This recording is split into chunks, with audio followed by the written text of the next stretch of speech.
아 글쎄 안 들려 들을 뉴스 없어 아무 뉴스도 귀에 들어오지 않아 듣고 또 들어도 들을 뉴스 없어 만든 게 이 프로야 이동영의 뉴스 정면 승부.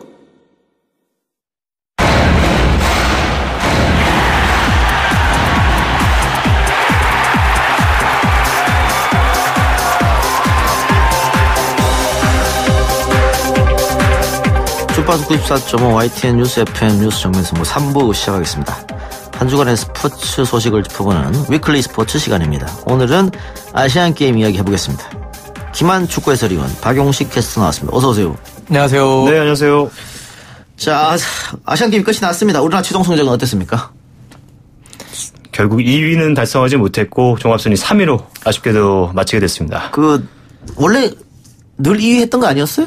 예, 최근에는 이 4년 전 인천 아시안게임을 포함해서 일본보다 한 수 위의 성적을 냈었는데, 이 도쿄 올림픽을 준비하기 시작한 일본의 그 투자 의지와 또 그런 이제 투자 결과라고 볼 수 있겠습니다. 그래서 2등을 했는데, 종합순위에서. 네. 24년 만에 2위를 했다고. 맞습니까? 그렇죠. 하는데, 예전 같았으면 왜 2위를 못했을까? 언론에서 분석 기사 내고 막 이랬을 텐데, 잘했네. 다들 이런 거거든요. 네, 올림픽 때도 그랬지만 약간 도전하는 정신에 조금 의미를 두는 것 같고 굳이 금메달이 아니더라도 그러니까. 그리고 또 일각에서는 이게 우리나라는 금 숫자로 순위를 매기잖아요. 예. 금이 있으면 은을 100개 따도 이제 넘을 수가 없는데 그런 순위 집계 방식도 다른 나라는 안 하는데 우리나라만 해서 조금 너무 금메달 위주 아니냐 이런 얘기도 나오면서 좀 보시는 분들의 시선들이 많이 바뀐 것 달라졌죠. 같습니다. 네. 그러니까 예전에는 올림픽에서 은메달 따도 선수가 막 울었다고. 맞아요. 세계에서 2등 했는데 기뻐해야 되는데. 그렇죠. 우리는 막 억울해서 울고. 이게 이제 성적 지상주의, 결과주의 이런데 요즘 국민들도 참여해서 열심히 해서 결과를 얻는 게 중요한 거지 무조건적인 결과의 맹목적인 아니다. 이렇게 많이 바뀐 것 같아요. 자, 그런데 이제 가장 핫했던 것은 아마 거의 마지막에 결정이 돼서 그렇기도 하겠습니다만은 한일 축구 결승전이 제일 화제가 됐던 것 같아요. 네, 시간대도 너무나 좋았고, 또 주말이라는 특수 때문에 닭이 굉장히 많이 희생을 당했던 날이기도 한데, 어쨌든 쉽지는 않았습니다. 아무리 이제 일본이 21세 이하로 나왔고, 조금 약하다고 하더라도, 분명히 이제 일본 선수들은 좀 기량이 좋은 선수들도 있기 때문에 한국이 좀 어려운 고비가 있었지만, 그래도 역시나 손흥민을 중심으로 좀 클래스가 높은 선수들의 실력을 보여주면서, 생각보다는 조금 어렵게 금메달을 땄다. 역시 아시안게임은 이 만만히 봐서는 절대 안 되는 대회라는 걸 확인할 수 있었습니다. 일본 팀은 도쿄 올림픽을 겨냥해서 이번에 23세가 아닌 21세를 주축으로 해서 팀을 꾸렸어요. 예, 워낙 또 오래전부터 준비해서 조직력 측면에서는 굉장히 또 강점을 지니고 있다고 평가를 받고 있었죠. 그래서 일본 측에서는 저도 진 게 아니다. 한국은 23세였지 않느냐. 거기다 와일드카드까지 꼈지 않느냐. 이런 것 같아요. 그렇게 자기 합리화를 엄청나게 하는 리플들이 쏟아져 나왔다고 하죠. 정신승리인데 우리가 어쨌든 금메달은 한국이니까 기뻐하면 될 것 같습니다. 그런데 사실상 결승이라고 하는 우즈베키스탄을 무난히 넘겼고 또 난적이라는 이란전도 넘겼잖아요. 네. 일본은 쉽게 이기지 않느냐 이런 예상도 있었던 것 같은데 굉장히 어렵게 경기를 했단 말이죠. 네, 저도 사실 일본 좀 21세 선수들이 체구도 작고 좀 기술만 좋지만 좀 밀릴 거라고 생각했는데 그동안 이제 올라온 힘을 좀 무시할 수는 없더라고요. 확실히 조직력이 잘 짜여져 있었고 또 그 감독이 굉장히 수비적으로 하면서 한국의 좀 약점을 노리려고 했던 것 같은데 아무래도 우리는 굵직굵직한 선수들이 있고 그쪽은 이제 결정 지어줄 선수가 좀 없는 그런 차이점이 또 결과를 만들어낸 것 같습니다. 예. 결국은 손흥민 선수의 발에서 두 골 다 시작이 됐는데 첫 골 같은 경우에는 어떻게 보면 이승우 선수가 가로채기 한 거. 저도 그거를 김한위원한테 물어보고 싶었는데요. 손흥민 선수 머릿속에는 슛밖에 생각이 딱 나지 않았을 것 같은데요. 손흥민이 때릴 수 있는 장면이었는데 그 앞에 이제 좀 겹치기로 이승우 선수가 있어서 아마 들어보니까 이승우 선수가 손흥민 선수 빗기라고 반말로 나와 이래가지고 아하. 그걸 나와야겠구나 하면서 나와서 사실 골이 나왔다고 해요. 그래서 너무 사실 그 장면에 손흥민 선수 때렸다면 블락킹이 좀 됐을 수도 있을 것 같다는 생각이 드는데 뭐 이승우 선수가 잘했죠. 네. 그러니까 과거 우리 대표팀 그 선후배 이런 문화를 생각하면 그렇죠. 선배한테 나와 하면서 중간에 때리는 게 있을 수 있었을까. 이것도 이승우 선수로 더 가능했던. 그러니까 이승우 아니면 불가능했다 뭐 이런 얘기도 있더라고요. 네. 어쨌든 첫 골에 힘입어서 두 번째 골도 무난히 해서 2대1 승리를. 그 세레머니가 사실은 기억에 남았는데요. 네, 이승우 선수가 거의 김한희 의원보다 더 짧은 다리로 네, 거의 광고판에 올라가려다가 한 번에 못 올랐잖아요. 그 최용수 감독이 예전 또 실패했었잖아요. 네, 그 부분이 좀 생각나서 많은 팬들이 그 연관해서 생각을 많이 하시더라고요. 그러니까 최용수 해설위원도 선수 시절에 광고판에 올라가다 넘어지는 바람에 부상도 입었다고 하는데 이번에 최용수 해설위원이 직접 해설하면서 이승우 선수 올라가니까 안 됩니다 그러더라고요. 자기 트라우마가 있었잖아요. 뭐 약간 하이라이트였죠 사실 그날 어떤 경기에. 그래서 뭐 올라가는 게 좀 짜릿하긴 했지만 이승우 선수 같은 경우는 뒤에서 동료들이 다리를 잡아주더라고요. 이렇게 불안했는지. 뭐 좀 멋지긴 했습니다 사진상으로는. 자, 근데 뭐 대표팀이 승승장구한 건 아니에요. 말레이시아의 일격을 당하면서 당시 김학범 감독도 엄청난 비난을 받았는데 어쨌든 극복하고 우승을 했습니다. 앞으로 김학범 감독 어떻게 되는 겁니까? 일단 도쿄 올림픽 2020년에 열리는 이 올림픽에 나갈 게 거의 확실시 되고요. 사실 이미 아시안 게임 맡길 때 결과가 좋으면 이제 도쿄까지 가겠다라고 했기 때문에 무난하게 갈 것 같고 이제는 사실 이때 이제 금메달을 못 땄으면 이 선수들 가지고 좀 어린 선수들이 있어가지고 도쿄올림픽까지 갈 수 있었는데 지금 다 면제됐잖아요. 그러면 이 외의 선수들로 팀을 꾸려야 될 가능성이 굉장히 높거든요. 그리고 와일드카드도 뭐 그때 되면 또 좋은 선수가 나타날 수 있겠지만 폭이 좀 줄어들 수 있고 해서 다시 0에서부터 시작하는 과정을 2년 동안 거쳐야 될 것 같습니다. 가장 화제가 된 선수는 역시 손흥민 선수 같습니다. 네. 스포트라이트를 집중적으로 받았는데 영국에서도 속보로. 결국 군면제 때문에 그런 거 아닙니까? 토트넘 관련된 기자 아닌가요? 맞습니다. 토트넘이 가장 왜냐면 촉각을 세울 수밖에 없는 게 몸값이라는 게 있잖아요. 이 선수가 이제 군대를 어떻게든 가게 되면 그 다시 이적이 안 되면 토트넘 같은 경우는 그 전에 썼던 이적료를 환수하기가 어려워지는 거죠. 네. 뭐 든 연봉도 있을 테고 해서 사실 이게 면제가 되면서 1,000억 원 이상을 어떻게 보면 토트넘이 득을 봤다라고도 평가할 수 있고 토트넘이 손흥민 선수를 계속 데리고 있을 수도 있지만 가치가 올라가면 그만큼 또 돈을 벌 수 있는 이적으로 뭐 수익을 남길 수 있는 구조가 나올 수 있기 때문에 아무래도 영국에서도 초점을 맞췄고 해외 나가 보면 해외 언론들이나 구단들이 그 군에 대한 이해도가 상당히 떨어져요. 그래서 저한테도 물어보는 외국 기자들이 있는데 아니 나중에 가면 되지 왜 그걸 꼭 지금 가야 돼 이렇게 물어보는 경우가 있는데 최근에 손흥민 선수 때문에 보도가 많이 나오면서 뭐 BBC에서는 이 군에 대해서 굉장히 심층 취재도 했더라고요. 그래서 좀 외국 구단들도 이제 우리나라 군 문제에 대해서 좀 이해도가 생기지 않았을까 생각이 됩니다. 예.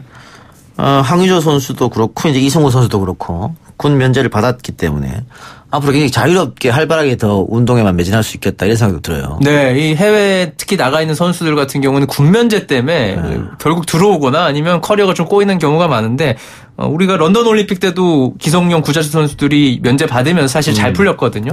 뭐 황인범, 황의조, 이승우, 황희찬 이런 선수들도 이제 기본적으로 해외에 나갈 수 있거나 나가 있는 선수들이기 때문에 조금 더 높은 리그로 도전하는 마음으로 좀 홀가분하게 갈 수 있지 않을까 싶어요. 예.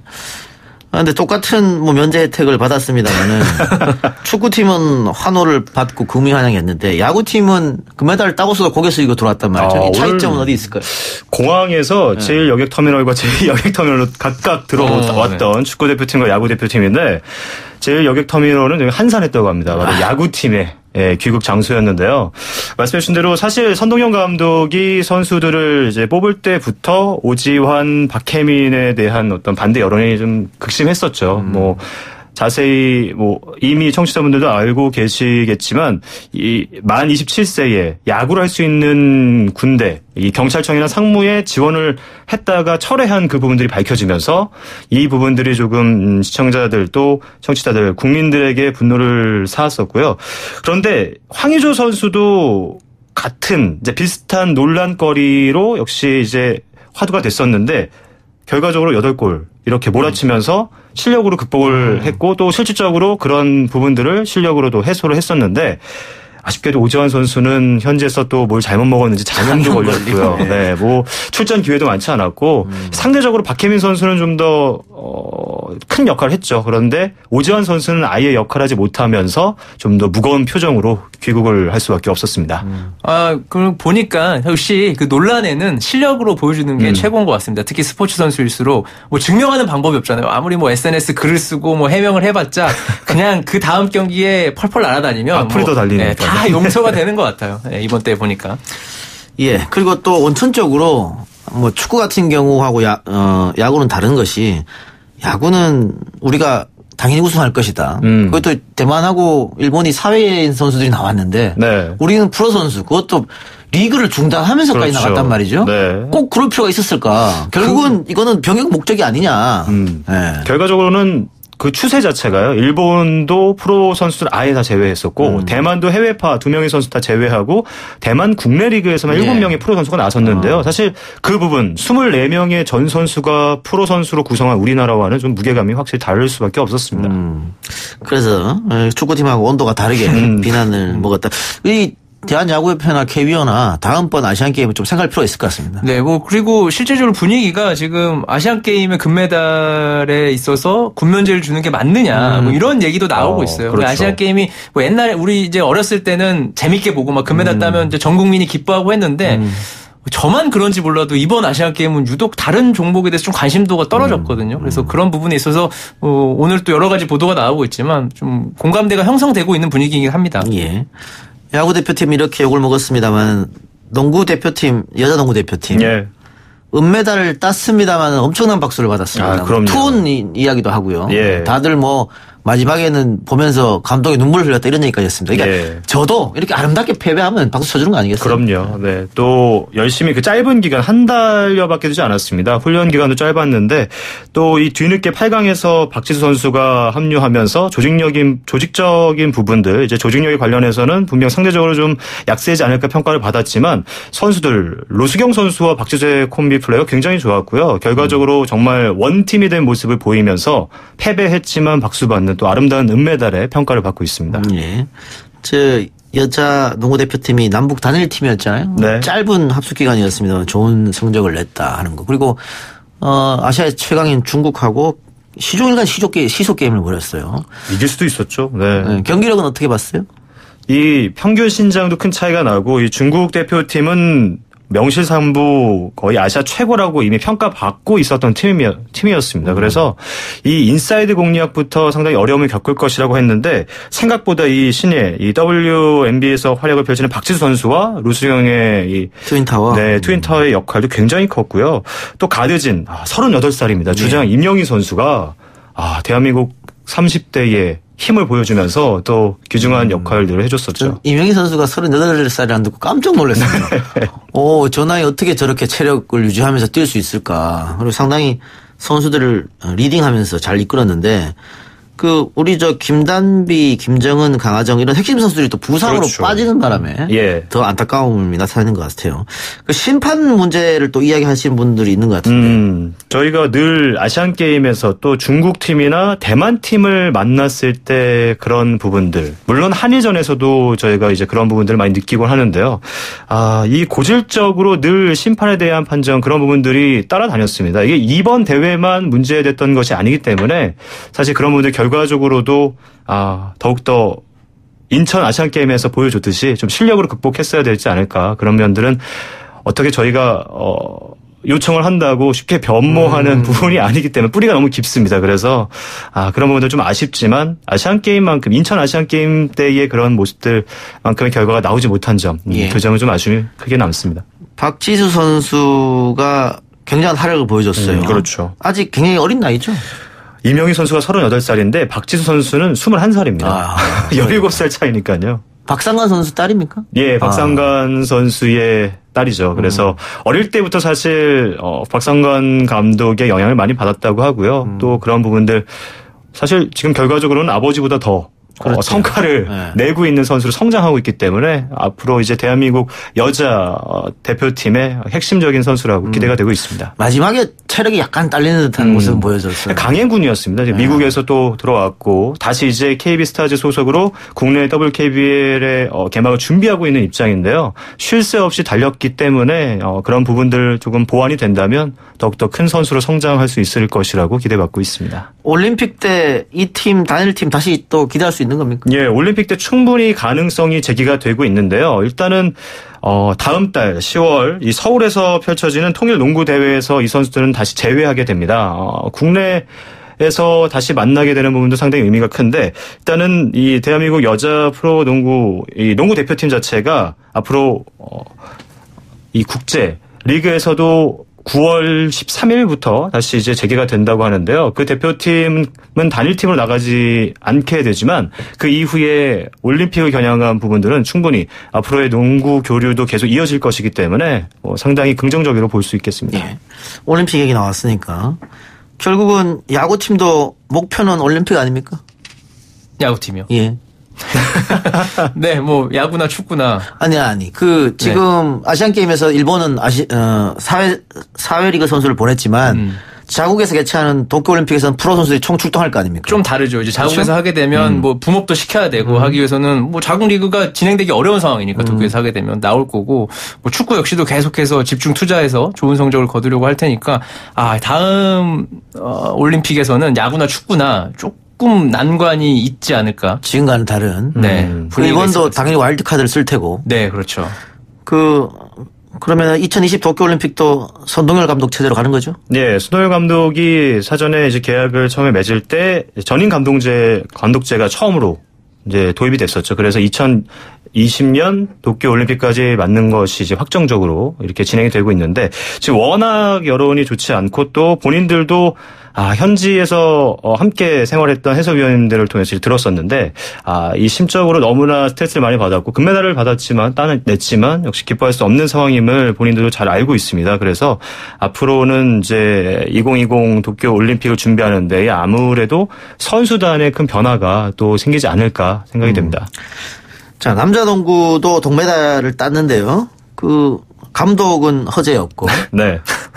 국가대표 2명 허웅 이 허재 감독의 아들들이란 말이에요. 일명 아빠볼이 됐죠. 아빠볼. 네, 아빠볼. 네. 두 선수 경기력은 좋았습니까? 이 허웅 선수는 3포인트 스페셜리스트 정도의 활약을 했습니다. 그러니까 결과적으로 주전으로 뛰지는 않았고요. 동생인 허훈 선수도 이 백업 가드인데 이 두 번째 가드가 아닌 세 번째 포인트 가드 정도의 롤이었습니다. 토너먼트에 들어가서는 1분도 뛰지 않았어요. 결과적으로 다른 선수를 뽑았다면 이 전략을 또 작전을 수행할 때의 다양한 각도에서 좀 시도가 가능했었는데 그러지 못했다라는 비난은 사실 허재 감독이 피하지 못하고 있습니다. 축구에서도 처음에 인맥으로 뽑았다 황의조 선수. 네. 그런 논란이 있었는데. 황의조 선수는 결국 인맥도 아니었고 실력으로 뽑혔던 거고요. 네. 근데 농구는 이 인맥이라고 아니라 뭐라고 표현해요? 혈연으로 뽑았기 때문에 문제가 될 거고 제가 과거에 농구 기자를 한 3년 한 적이 있는데 허재 감독이 그때는 되게 냉철하고 좀 약간 날카롭고 이런 느낌이 있었는데 이거는 이제 비난을 감수하고도 뽑았다고 봐야 되는 거죠. 그렇죠. 그러니까 황의조 선수만큼 활약을 하지 못했기 때문에 오주환 선수도 지금 계속 구설수가 여전히 남아있는 것이고요.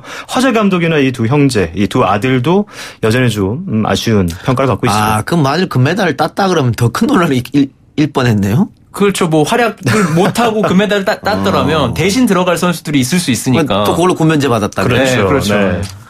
알겠습니다. 자, 그러면은 이제 아시안게임 때문에 야구는 리그가 중단됐었잖아요. 네. 언제 다시 시작합니까? 바로 내일부터 당장 시작이 됩니다. 9월 4일 화요일부터 프로야구가 재개되는데 선수들은 내일 곧 합류하겠지만 곧바로 뛰기에는 쉽지 않아 보이고요. 아마 자체적으로 컨디션 관리를 받고 투입이 될 것 같은데 사실 프로야구 순위 경쟁도 굉장히 치열합니다. 지금 5위권 경쟁을 하고 있는 분이 상당히 치열하기 때문에 특히나 넥센 같은 경우도 김하성, 박병호 선수가 이제 복귀하게 되고 아무래도 중요한 일정이 곧바로 시작되기 때문에 빠르면 수요일부터 아마 대표팀으로 차출되던 선수들을 볼 수 있지 않을까 싶습니다. 그럼 역으로 대표팀에 많은 선수들을 보내지 않는 팀이 더 유리할 수도 있겠네요. 오랫동안 쉬었기 때문에.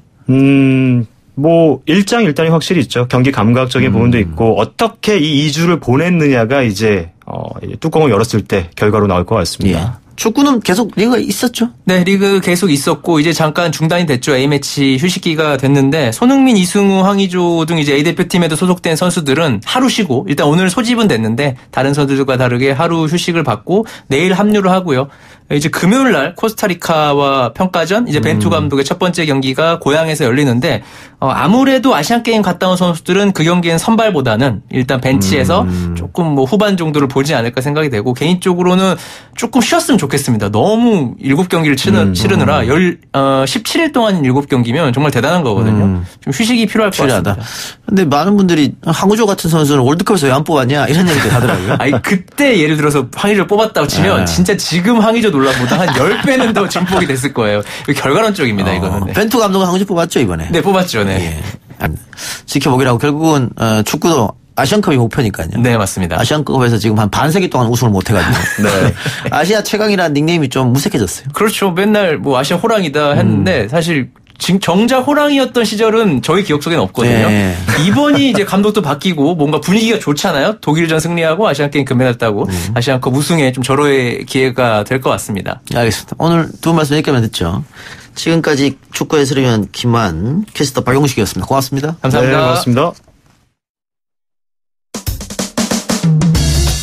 이 작가야, 궁금하다. 이 작가야, 문자 줄게. 질문다오.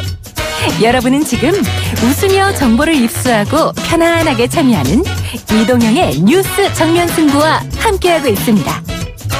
생방송에 참여하고 싶은 분들은 샵 0945, 우물정 0945번으로 단문 50원, 장문 100원의 문자 메시지를 보내주시거나 예스 앱으로는 무료로 참여할 수 있습니다. 지금 바로 보내주세요.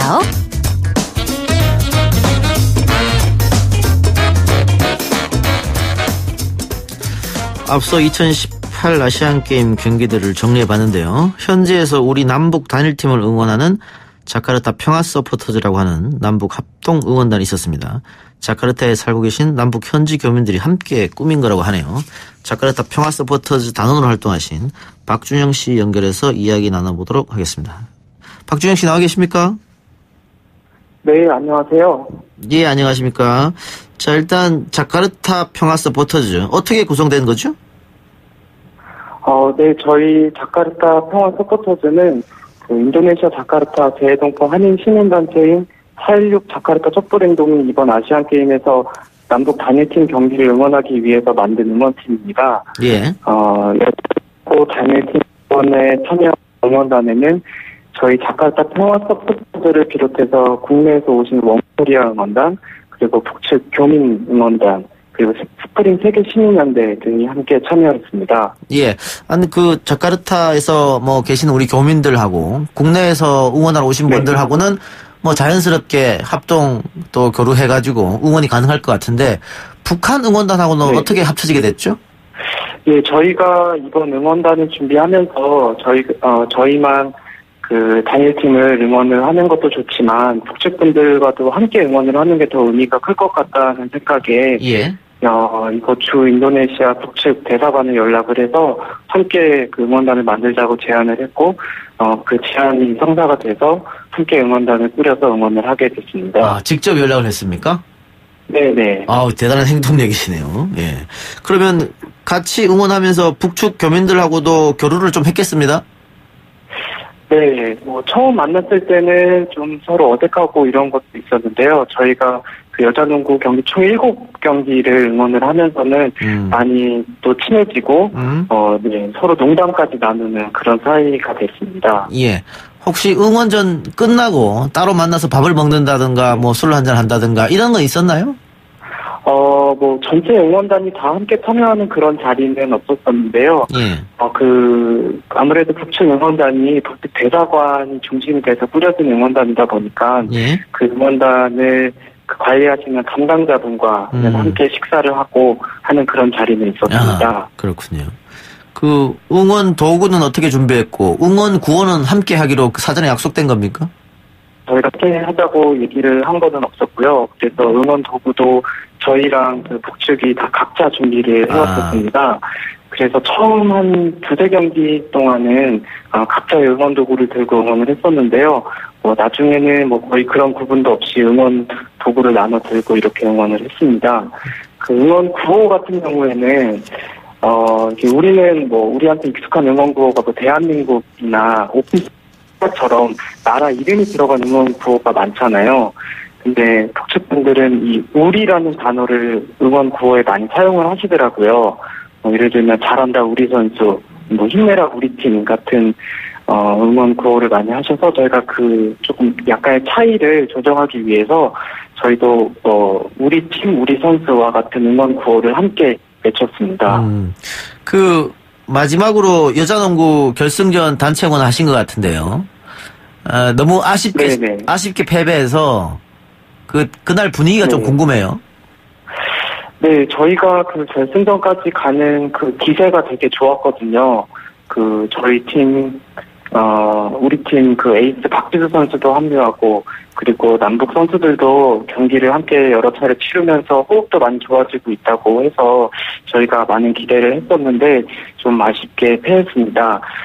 그날, 이제 관중석에는 중국의 응원단들이 훨씬 더 많아서 저희가 거기에 뒤지지 않기 위해서 저희도 열심히 응원을 했고 선수들도 끝까지 최선을 다해서 싸워줬는데 아쉽게 패배를 했습니다. 그렇지만 우리가 하나 돼서 이렇게 응원을 할 수 있었다는 것 자체가 굉장히 감사하게 저는 그렇게 생각을 하고 있습니다. 마지막 경기 끝나고 헤어질 때 많이들 아쉬웠겠어요? 네, 많이 아쉬워서 이제 저는 그 응원단 담당자분께 우리가 조만간 만나서 그 민간단체에서 좀 낮은 단계에 교류를 할 수 있는 기회를 만들어보자 이런 제안도 드리고 또 그분도 꼭 그렇게 하자고 함께 약속을 하기도 했었는데요. 근데 이제 응원이 끝나고 나서는 이 응원단 활동이 다 끝난 게 좀 실감이 나지 않아서 그동안 고마웠고 함께해서 너무 좋았고 이런 마음을 많이 표현하지 못한 것 같아서 아직까지는 좀 아쉬운 마음이 남아있습니다. 예, 알겠습니다. 국가 주도가 아니고 민간단체에서 이렇게 했다고 하는 게 의미가 있겠죠. 예, 전화 상태가 그렇게 좋지 않아서요. 오늘 여기까지만 듣겠습니다. 네, 알겠습니다. 예, 고맙습니다. 지금까지 자카르타 평화 서포터즈 박준영 씨였습니다. 뉴스 신동 이 작가와 함께하는 비포장 뉴스 해학 뉴스 정면 승부.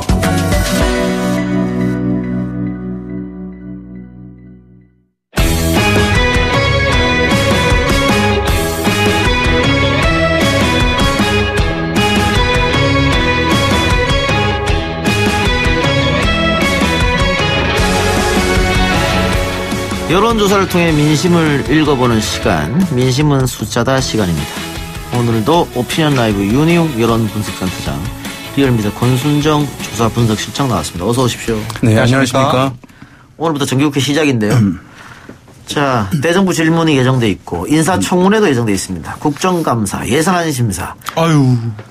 작년 국정감사는 박근혜 정부의 국정감사였다고 봐도 과언이 아니니까. 자, 이렇게 되면 야당으로서는 여당을 공격할 수 있는 절호의 찬스를 잡았다. 이렇게 볼 수 있지 않습니까? 그렇죠. 예. 야당이 전국 주도권을 갖고 올 수 있을까요?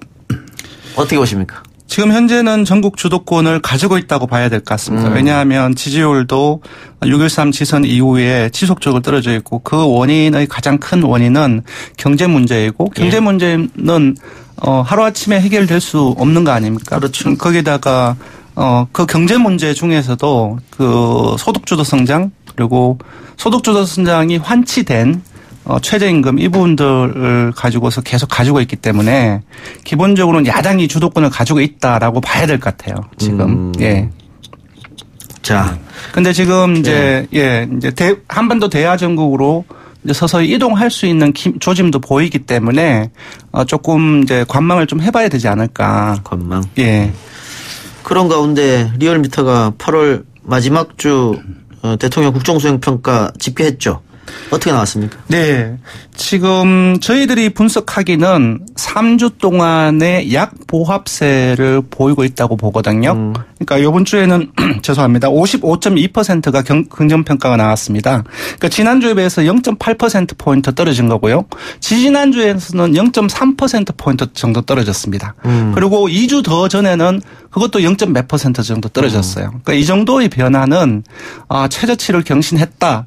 그 정도로 그렇게 타이틀을 뽑기보다는 약 보합세다라고 봐야 될 것 같은데, 근데 이제 거의 언론들이 최저치 경쟁을 하고 있기 때문에 그 중심적으로 해서 거의 기사가 나가고 있습니다. 예. 네. 약 보합세가 계속 지금 몇 주간 유지되고 있는 게 중요할 것 같기도 한데요. 3주 연속입니다. 예. 네. 반등을 과연 할 것이 있겠는가?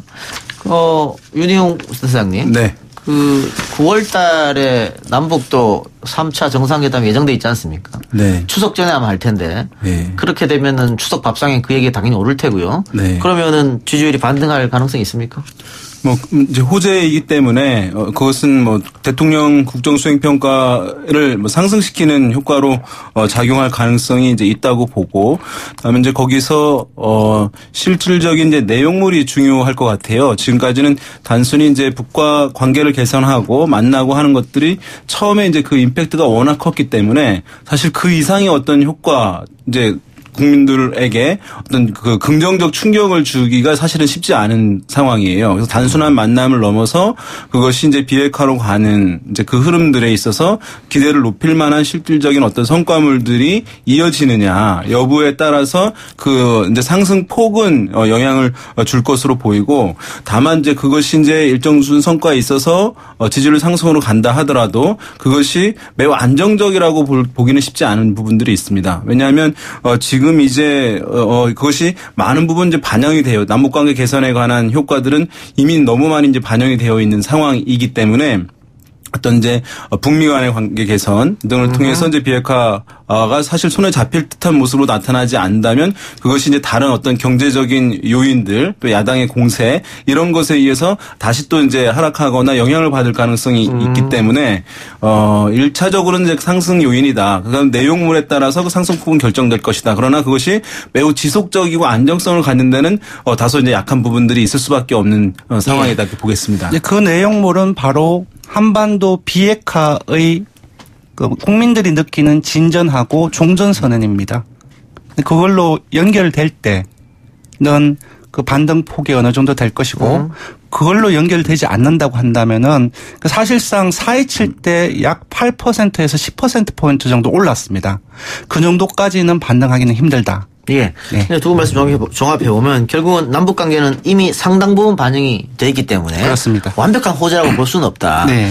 또 이 추석 밥상에 과연 남북관계 개선 문제가 올라올 것인지 아니면 경제적으로 다 어렵다 이게 올라올 것인지 네. 이게 핵심 아니겠습니까? 결국은 그 권수정 실장 말대로 경제적 문제는 단계는 풀리는 게 아니거든요. 그러니까 그렇습니다. 추석 때도 당연히 어렵단 말이 나올 수밖에 없어요. 네.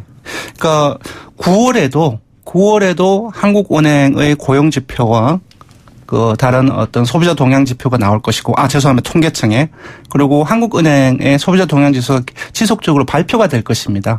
그래서 만약에 요번 8월 달에 발표된 것보다 더 고용 지표가 또는 소비자 동향 지표가 악화된다고 한다면은 비록 남북 관계의 부분들이 진전이 있다 할지라도 사실 반등의 폭들은 크지는 않을 것 같아요. 네. 이게 이제 야당 입장에서는 이게 이제 추석 명절 기간 다가오잖아요. 그러면 이제 우리가 이른바 이제 장터 효과가 있다. 그래서 이제 세대와 지역이 만나고 그래서 이제 우리가 시골 장터 같은 경우는 어떤 이제 얘기들이 더 확산되는 장소이기도 하잖아요.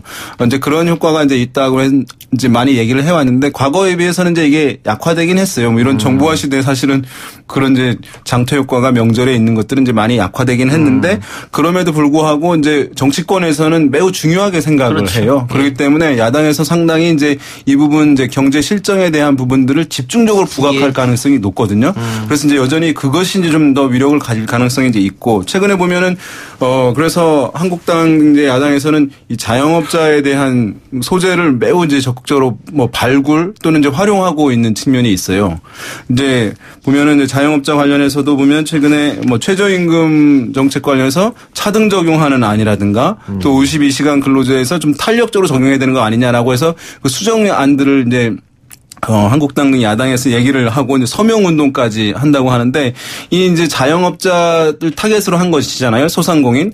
원래 이제 자영업자들 같은 경우는 과거에 전통적인 이제 보수 성향층이었는데 정권 문재인 정부 초반에 보면은 상당히 우호적이었어요, 현 정부에. 그러다가 지금은 다시 좀, 평가가 이제 박해지는 그런 층으로 갔는데, 그래서, 한국당 입장에서는 이 보수적 성향을 갖는 이 자영업자 층을 어쨌든, 회복을 해야지만 한국당의 어떤 지지율 상승에, 기반으로 활용할 수가 있는 것이거든요. 그런 면에서 자영업자에게 소구하려고 하는 전략들을 어떤 1차적으로, 지금 하고 있고, 아마 명절을 앞두고도 더욱 강화할 수밖에 없을 것 같다. 알겠습니다. 어쨌든 대통령 지지율도 보합세고 민주당 지지율도 마찬가지 아니겠습니까? 예, 약보합세라고 약보합세인데. 네. 지난번 전당대회 때 좀 뭐 세게 붙었다면 세게 붙었는데 네. 그 이후로 이게 분열 양상이 좀 봉합될까 이렇게 예상을 했습니다만 네. 지금 문재인 대통령도 아마 그걸 생각해서 더불어민주당 전당대회 축하 영상을 보내면서 네. 우리는 하나가 될 때 승리했다. 분열하면 안 된다. 이런 얘기 했단 말이죠. 그렇습니다. 이것도 지지율 그 약보합세에 영향을 주는 겁니까? 영향을 미치죠. 죄송합니다. 영향을 미치죠. 어차피 그 핵심 지지층의 내부에 균열이 생기면 핵심 지지층에서 빠지는 것보다 주변부에 있던 사람들이 영향을 미치게 됩니다. 그러니까 약하게 민주당에 결합되어 있는 사람들이 그러한 모습 보게 되는 과정 속에서 일종의 좀 이른바 환멸을 느낄 수도 있던 부분들이죠. 정치 혐오. 네, 그래서 어느 정도로 영향을 미친다라고는 얘기하기 힘들겠지만 분명히 영향을 미칩니다. 예. 네. 윤희용 센터장. 이게 뭐 저는 이제 외부로 이제 의원들, 정치인들을 통해서 외부로 표출이 강하게 되냐 안 되냐 여부가 결정적이지 내부에서의 어떤 뭐 온라인 커뮤니티 등에서의 지지층들 간의 갈등과 대결 양상이 근본적인 어떤 뭐 당에 대한 평가에 영향을 준다고 보지는 않습니다. 그러니까 이것이 실제 이제 연결된 혹은 연결될 수 있는 어떤 정치인들 입으로 이 사안이 드러나게 되고 그것이 이제 그런 계파 간의 세력 간의 갈등으로 이제 비화되지 않으면 일정 정도 뭐 저는 확대되지는 않으리라고. 그렇지 않은 게요. 저 같은 경우는 주기적으로 여러 많은 그 네티즌들이 가는 커뮤니티를 항상 방문을 합니다. 예. 근데 그러한 어떤 민주당 내에서의 갈등들 때문에 기본적으로 거기에 대해서 관심이 없거나 특히 진보적인 성향 사람들은 정의당으로 빠지는 사람들 일부 눈에 보여요. 예. 그러니까 약하게 상대적으로 약하게 응집해 있는 사람들이죠. 네. 그러니까 그런 식으로 커뮤니티에서 계속해서 그 분열 영상을 보이게 되면 네. 일반 유저들이 떠날 수도 있고 정의당을 할 수도 있고. 예. 그런데 지금 윤희용 센터장 말은 별 의미가 없다는 얘기죠. 뭐 이제 꾸준히 어쨌든 많이 고점에 있었기 때문에 조정되는 현상들은 있을 텐데 예. 그것이 이제 결정적으로 어떤 평가에 영향을 뭐 확산되는 것은 아니기 때문에 뭐 그렇다는 말씀을 이제 드린 것이고요. 사실은 이게 뭐 굉장히 정권 초반에 여당과의 지지율과 대통령에 대한 평가 이 부분 상당히 미묘한 부분이긴 한데요. 당의 어떤 목소리를 내야 된다라고 이제 하는 것들 뭐 얘기를 당위론적인 차원에서 하잖아요. 근데 사실 지난 1년 돌아봤을 때 아니면 이전 정권에서도 정권 이제 1년 정도 초반에 보면은 여당이 조용하면 조용할수록 대통령의 국정수행 평가도 높고 여당의 지지율도 높은 것도 사실 현실이에요. 그것은 이제 다 목소리를 낸다는 것은 종이 한 장 차이인데요. 뭐냐 하면 목소리를 내면 그것이 또 이견으로 갈등으로 비춰질 가능성도 높거든요. 그렇게 되면 그것이 이제 여권 내부에서의 어쨌든 분란으로 비춰지게 되면서 어떤 지지층 이탈하는 요인으로 발생하는 것이기 때문에 참 이것은 이제 딜레마적인 문제예요. 여당이 힘을 내서 적극적으로 발언권을 행사해야 되는 것이냐. 그렇지 않은 것이냐. 이거 상당히 이제 어쨌든 딜레마적인 문제일 수밖에 없을 것 같아요. 조금 분리를 해서 봐야 될 것은 지금 과연 민주당 내 그 지지층 안에서의 내부 갈등이 정책적인 방향성을 중심으로 또는 청와대와 그 민주당 당 간의 어떤 관계 속에서 나오는 그렇게 보이지는 않습니다. 예. 네. 그래서 예. 제가 한번 조금만 더 덧붙인다면 짧게 해주세요. 저도 제가 생각하는 것도 이 민주당 지지층 내에서의 갈등이 그 지지율에 핵심적인 영향을 미친다라고 얘기를 하는 건 아닙니다. 일부 영향을 미친다라는 거. 알겠습니다. 자, 그러면 여당의 지지율이 이렇게 정체나 하락하게 되면 반사 이익으로 야당의 지지율이 올라가야 되지 않습니까? 근데 지금 그 모습은 전혀 보이지 않고 있단 말이죠. 자유한국당이나 바른미래당이나 정의당만 약간 오른 상태고 나머지 정당은 오르지 않고 있거든요. 이건 또 어떻게 해석해야 될까요? 이제 여의도 표현으로 받아먹을 그릇이 마땅하게 없다. 제대로 된 그릇이 없다. 이런 표현들 이제 써요. 예. 사실은 여당의 어쨌든 이런 실정, 이런 비판들, 실망한 것들은 이제 있다 할 텐데 그것이 이제 야당들이 아직까지 잃어버렸던 대중 신뢰를, 국민적 신뢰를 이제 충분하게 회복하지 못했다. 그렇기 때문에 어쨌든 그것을 지지를 어쨌든 흡수하지 못하는 그런 현상들을 나타나고 있다고 할 수 있겠고요. 어떻게 보면 이제 우리가 이제 양치기 소년 비유를 이제 드는 분도 있는데 뭐냐 하면 신뢰를 잃어버리니까 어떤 실제 늑대가 나타났다고 얘기를 하더라도 잘 귀담아 듣지 않는 거예요. 약간 지금 이제 야당은 그런 현상들이 있기 때문에 사실 야당이 이 상황에서 지지율을 끌어올리기 위해서는 신뢰를 쌓아가는 것과 함께 필요하기 때문에 시간이 좀 더 걸릴 수밖에 없는 그런 상황이다. 보다 직접적으로 말씀드리면 예. 자유한국당이 2주 전에 약 4개월 만에 20%대를 다시 회복했습니다. 근데 지난주에 다시 18.8%로 떨어졌거든요. CBS 의뢰로 리얼미터가 조사한 결과입니다. 예. 근데 완전히 100% 동감을 하고요. 보다 구체적으로 들어가면 기억하십니까? 그 한국당이 6.13 참패를 한 직후에 국회에 모여서 전부 다 무릎을 다 꿇었어요. 무릎을 꿇을 정도의 환골 탈퇴가 지금 이루어지고 있는가? 그 무릎을 꿇을 정도의 환골 탈퇴는 저는 인적 청산이 전제가 되지 전제가 되지 않으면은 그 정도 국민들이 그 정도로 느끼지 못한다고 생각합니다. 근데 거기에 대한 부분들은 아무것도 없는 거죠. 근데 바른미래당 같은 경우에는 이번에 전당대회 됐잖아요. 컨벤션 효과는 하나도 못 느낀 거예요? 일부 지금 바른미래당의 조사 이제 오늘 발표는 못하지만 일간 조사는 발표를 안 하기 때문에 일부 상승세는 보여주고 있습니다. 근데 예 그렇습니다. 네. 이게 이제 야당이 어떤 지지를 끌어올리기 위해서는 아까 말씀드린 대로 잃어버린 이제 신뢰를 찾아야 하는 문제도 있겠습니다만은 또 한편에서는 미래에 대한 이제 기대감들을 심어줘야 되는 부분이 있어요. 그것은 이제 특히 인물로밖에 이제 나타날 수밖에 없는 것이거든요. 그러니까 다음에 어쨌든 뭔가 대권에 나설 만한 가능성이 있는 어떤 인물, 그 인물이 존재하고 그 인물의 발언을 통해서 대중의 관심을 모으고 기대가 모아지고 또 신뢰가 회복되는 이 선순환적인 메커니즘이 형성돼야 되는데 지금 보면 야당에서 어쨌든 그런 여권의 어떤 인물들을 필적할 만한 대중의 신뢰를 받는 호응을 받는 그 리더격의 인물들 차기를 바라볼 수 있는 인물이 마땅하지 않다는 점도 야당의 지지율을 끌어올리지 못하는 이제 요인으로 작용한다고 할 수 있겠고 그런 면에서 봤을 때 이제 문재인 대통령이나 입장에서는 어떤 대척점에서는 어떤 인물이 없다는 점은 여러 가지 이제 국정 지표들, 정치 지표들이 안 좋은 상황에서도 그나마 이제 다행스럽게 아마 생각하는 요인일 거예요. 어떤 하락폭이라든가 이런 것들을 좀 이제 제약하는 요인으로 작용하기 때문에. 알겠습니다. 다른 이야기 넘어가기 전에 팟빵 앱으로 코코하루님, 권 실장님 많이 여유로워졌네요. 그런가요? 감사합니다. 예, 요요제로님, 이제 프로 방송인으로 거듭난 것 같아요. 예, 감사합니다. 왠지 부끄럽나요? 적용이 안 돼서 그 말씀 들으니까 고맙습니다. 그래요. 자, 리얼미터에서 또 하나 중요한 걸 조사했는데요. 차기 대선까지는 아직 많이 남았습니다만은. 네. 차기 대선 주자 선호도를 조사했어요? 원래 박근혜 정부 때는 그 취임 1년 만에 했습니까? 1년 조사를 했는데 지금 이제 문재인 정부 때는 이제 많이 지났죠. 그래서 첫 조사입니다. 그러니까 그러니까 범진보하고 범보수를 따로 물었습니다. 예. 그래서 응답자 전체로 보면 안 되고 예. 범진보의 대선 주자에 영향을 미치는 사람들은 거의 진보층이 많이 영향을 미칩니다. 반면 범보수는 보수층에 영향을 많이 미치죠. 그러니까 각각의 계층에서 봐야 되는데 범진보 차기 대선 주자 선호도를 진보층에서 보면은 박원순, 이낙연, 심상정, 김경수 모두가 10%대를 넘어 있습니다. 예, 4명. 그러니까 이 4명이 선두권을 형성하고 있다고 봐야 될 것 같고요.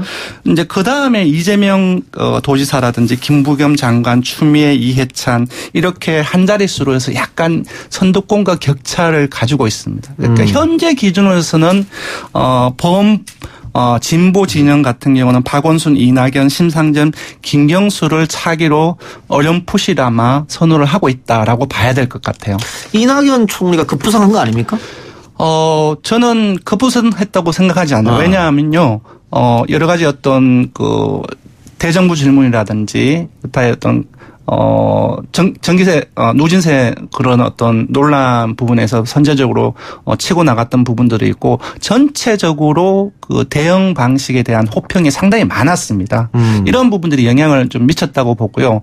좀 다른 조사에서도 이러한 정확히 똑같은 조사는 아닌데 뭐 차기 지도 정치인 선호도 이런 타이틀이 붙은 조사가 있는데 거의 비슷하게 이낙연 총리도 그쪽에서 높게 나왔습니다. 네. 그동안 쭉 조사해보면 네. 박원순, 안희정, 이재명이 선두권이었는데 안희정은 스스로 이제 떨어져 나왔고요. 그렇습니다. 이재명은 아마 도덕성 문제 때문에 이렇게 떨어진 걸로 그렇게 봐야겠죠? 네, 그렇습니다. 그것은 이제 워낙 언론에 많이 회자되는 것이니까 이게 이제 질문을 받고 이제 응답을 하거나 버튼을 이제 누르는 방식일 텐데 선뜻 그것을 이제 선택하기가 어려울 텐데요. 그래서 지금 이재명 지사는 워낙 이제 상처를 많이 입은 상황이고 논란도 아직 현재 진행형인 상황이기 때문에 다시 이제 빠르게 이전 수준을 회복하는 것이 단기간에 일어나기 쉽지 않은 그런 상황이라고 할 수 있겠고 그렇기 때문에 아마도 제가 봤을 때는 이재명 지사 같은 경우에는 이제 뚜렷한 어떤 진보적 의제 이것을 통해서 성과를 내려고 할 가능성이 매우 높습니다. 그러니까 이런 것들을 이제 지지율이라든가 이런 것들을 단기간에 이제 올리지 못하기 때문에 어쨌든 간에 이제 진보층에게 어필을 다시 하기 위해서 성과를 내고 그래서 이제 언론에 계속 어떤 기득권이라든가 옛날 질서들 어떤 세력들과 싸우는 모습들을 아마 많이 실제 본인이 직접 그것을 직접 쉽게 관여해서 싸우는 모습들 아마 보일 거예요. 우리가 이제 보면은 이슈를 이미지를 변신시키는 방법이 여러 가지가 있는데 정치권에서 오랫동안 이제 써왔던 방식은 뭐냐면 새로운 정보를 많이 대중에게 전달을 하게 됨으로써 이전의 정보를 뒤로 밀어내는 전략이 있거든요. 그러니까 아마도 최근에 하고 있는 건설사들과 공공공사 원가 공개 이런 사안들이라든가 이런 논란들 계속함으로써 본인에게 이제 악재가 됐던 사안들을 뒤로 밀어내는 전략 이런 것들도 함께 시도하지 않을까 예상을 해볼 수 있겠습니다. 근데 이 조사에서 재밌는 게요. 전체 응답자를 대상으로 한 조사에서는 김부겸 장관이 이낙연, 심상정 다음에 4위에 랭크하고 지지율도 10.4% 두 자리예요. 네. 근데 진보층한테로 국한하면은 김경수, 이재명 다임인 6위거든요. 또 한 자리 7.3%밖에 되지 않습니다. 이건 어떻게 생각합니까? 지금 전체 응답자는 진보층뿐만 아니라 중도층과 보수층이 함께 전부 다 응답을 하거든요. 그러니까 기본적으로 범진보 차기 대선 주자에 있어서 보수층이라든지 중도층 중에서 보수적인 성격을 가지고 있는 사람들은 결정력이 상당히 낮아요. 근데 여기에 포함되어 있기 때문에 아무래도 여기 이제 데이터를 보면은 김부겸 장관은 중도층과 보수층 일부에 좀 상당히 어필하는 부분들이 있습니다. 수치가 높게 나옵니다. 그런 부분들이 이렇게 지역 출신도 그렇고 그렇습니다. 네, 그런 부분들이 반영됐습니다. 알겠습니다. 네. 이번에 그럼 범보수 차기 대선 주자 선호도를 한번 살펴보죠. 예, 범보수 역시 보수층에서 봐야 될 것 같아요. 안 그러면 응답자 전체를 보면 좀 착시가 일어나거든요. 보수층에서 본다고 했을 때 황교안 전 총리가 25.9%로 1강을 형성하고 있습니다. 압도적이네요. 압도적입니다. 오세훈, 유승민, 김문수, 홍준표 등이 한 자릿수를 형성을 하고 있고요. 그래서 아까 이제 윤희용 센터장님께서 그런 말씀 하셨잖아요. 그러니까 자유한국당의 문제가 뭐냐. 인물이 없다. 여기 쭉 한번 보십시오. 그러니까 19대 대선에서 얘기가 됐던 사람들이 다 나오고 있거든요. 지금. 그 새로운 가치, 국민들의 삶을 새롭게 해줄 비전을 가지고 있는 자유한국당의 지도자 아니면 범보수의 지도자가 하나도 새로운 사람이 하나도 눈에 안 보여요. 그러니까 여기서 참고로 말씀드리면은 저희들이 이 조사를 하기 위해서 한 달 동안 전화 면접 방식으로 주관식으로 물어서 거기에 나와 있던 응답들을 기초조사를 해서 여기에 선택지에 넣은 겁니다. 네. 자, 그러면 황교안 전 총리가 압도적인데 그런데 지금 정치권에서 물러나 있는 상황이잖아요. 네. 언제든지 콜업이 될 수 있다. 이렇게 보면 됩니까? 지금 약간 이제 몸을 좀 풀고 있는 것 같아요. 이제 왜냐하면 책을 최근에 냈거든요. 뭐 이제 황교안 청년을 만나다라고 하는 부제 제목은 이제 황교안의 답이라는 것인데 이런 이제 제목의 수필집인데 뭐 청년과 대화를 한 내용의 책이라고 하는데요. 이것을 냈고 책을 내는 것들은 이제 많이 있을 수 있잖아요. 근데 이제 여기서 더 봐야 될 게 7일 날 이 출간 기념회를 또 예고하고 있어요. 그러니까 출간 기념회는 단순히 책을 내는 행위와는 또 다른 의미거든요. 그래서 이제 집거를 뭐 끝내고 좀 정치 활동을 하려고 하는 듯한 인상을 주고 있는 것 아니냐라고 하는 이제 정치적 해석들이 나오고 있고 지금 아마도 리얼미터가 조사한 이 조사에 좀 더 뭐 동력이 발생한 것으로 작용할지 모르겠네요. 100% 황교안 전 총리가 차기를 지금 꿈꾸고 있다고 봅니다. 그러면 뭐 내년에 재보궐이라도 나와야 되는 거 아닙니까? 재보궐을 굳이 거치지 않을 수도 있죠. 네. 바로 대선으로? 네. 그렇게 볼 수도 있는. 왜냐하면 아까도 말씀드렸다시피 황교안 전 총리를 제외하고는 아까 리스트에 봤다시피 19대 때하고 다 똑같습니다. 그만큼 보수층에서 새로운 사람에 대한 열망이 큰데도 불구하고 그런 부분들을 볼 수가 없는 거죠. 네. 자, 손학규 대표가 바른미래당의 대표가 됐는데 손학규 대표도 결국은 대권을 꿈꾸는 거 아닐까요? 뭐 킹메이커 하려고 당대표 하는 거 아니지 않습니까? 그렇죠. 지금 조사 결과로는 손학규 현 대표죠. 2.9%가 나와서 거의 김병준 비대위원장하고 거의 같이 꼴찌인데요. 당연히 그렇게 봐야 되겠죠. 예. 근데 이 조사는 저희가 CBS 의뢰로 리얼미터가 지난주에 2,507명을 대상으로 조사를 한 겁니다. 예. 네. 그런데 바른미래당 당대표 선거 때 안철수 전 대표 측에서 손학규 대표를 밀었다 이런 얘기 있었잖아요. 네. 결국은 안철수 대표는 대선에 대한 미련을 못 버렸을 텐데. 네. 겹치는 거 아니에요, 그러면?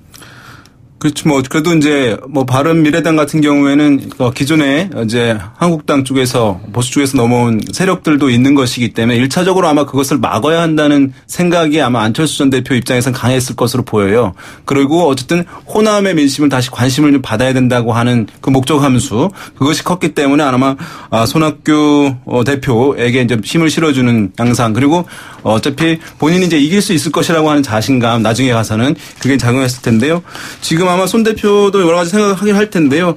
이게 개헌 등 앞선 정치 여건이 사실 변화 가능성들이 있기 때문에 꼭 대통령이 아니더라도 본인이 어쨌든 비중 있는 역할을 할 수 있으려는 기대감들이 아마 작동하고 있으리라고 보입니다. 알겠습니다. 오늘 두 말씀 여기까지만 듣겠습니다. 고맙습니다. 감사합니다. 뭐 할 말 있었죠? 없었습니다. 네, 알겠습니다. 지금까지 오피니언 라이브 윤희용 여론분석센터장 리얼미터 권순정 분석실장이었습니다.